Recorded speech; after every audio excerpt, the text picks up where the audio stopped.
To help us understand or try to decipher some of what's going on the phone with us now is Dr. Stephen Zunes. He is a professor of politics and international studies at the University of San Francisco, where he chairs the program in Middle Eastern Studies. Dr. Zunes, thank you for your time. First of all, we don't know, of course, yet whether this is a domestic or a foreign attack. Nonetheless, what would you have to look for to make that understanding clear? Besides the obvious forensic work and the basic kind of work that law enforcement people have to do about any such attack, would be to see if there'd been any threats, any explicit threats of this nature, whether there'd been suspicious activity by those who monitor both foreign and domestic extremist groups. One hint may be when you have in terrorist attacks, people think about the significance of the date. For example, today is tax day, and that's often been a day where some of the far right-wing groups, domestic groups, have engaged in attacks, such as the plane that flew into that IRS building in Austin 3 years ago. So these are any number of things that law enforcement, people need to have their eyes open for. Law enforcement admitting largely that they were totally caught off guard by this incident today. Often we hear about chatter that that law enforcement monitors the quote-unquote chatter between potential terrorists. Might they hear chatter from foreign as well as domestic activists? Oh, they certainly keep track of this.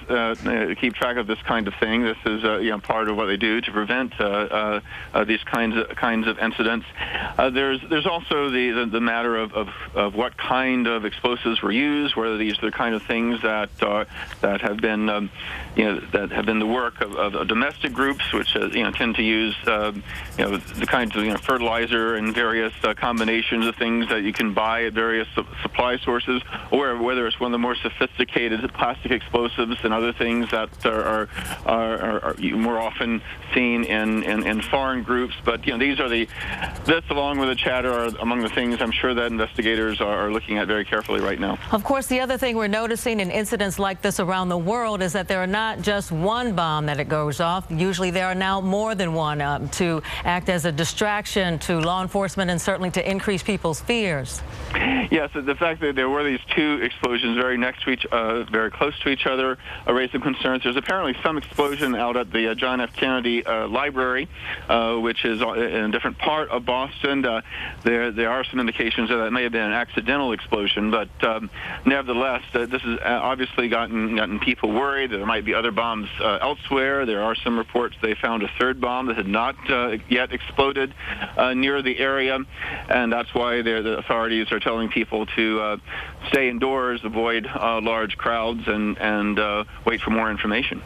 Would a foreign terrorist be more apt to want to claim responsibility right away than someone who is performing these kinds of acts domestically? That has tended to be the pattern, that foreign groups tend to rush to try to take credit. Though interestingly enough, Al-Qaeda is an exception. They have tended not to explicitly take credit for these kinds of actions. Does it surprise you that law enforcement was caught off guard by this? Does that make it more likely that it is a domestic issue versus a foreign one? I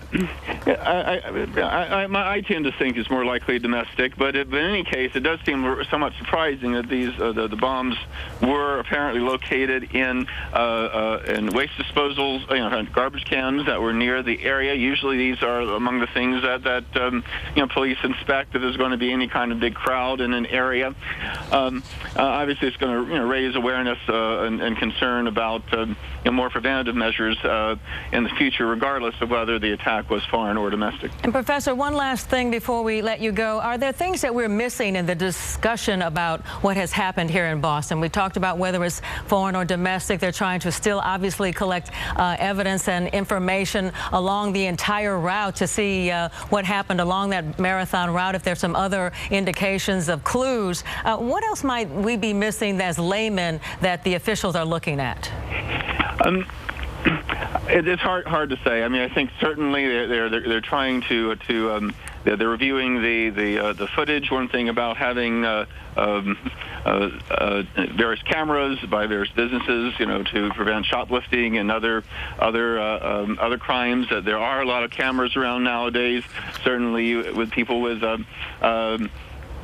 footage taken with their cell phone. There's a lot of video evidence, and not just the explosion itself that we're seeing on social media and television quite a bit, but also there's the footage that in the minutes and hours prior to the explosion that obviously is a major priority for law enforcement right now. Indeed, there very well could be footage of the person or persons planting these bombs that they haven't quite uncovered yet. But I imagine that is where they're putting most of their energy right now, to try to find actual video evidence of those who planted these devices. Professor, thank you so much for your time this afternoon as we all try to understand and assess what has happened in Boston today.